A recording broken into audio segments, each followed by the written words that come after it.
Hazrat Urwa bin Zubair narrates that Hazrat Aisha radiyallahu anha in the interpretation of the verse, and they ask you your verdict concerning women.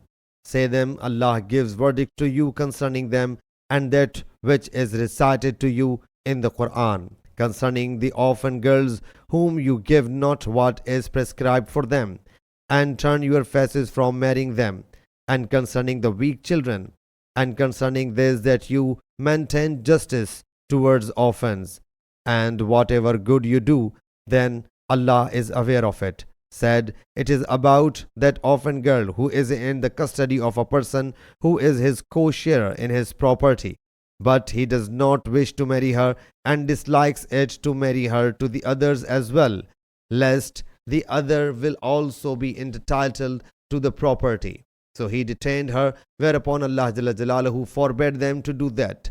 Sahih Bukhari, Hadith number 5131.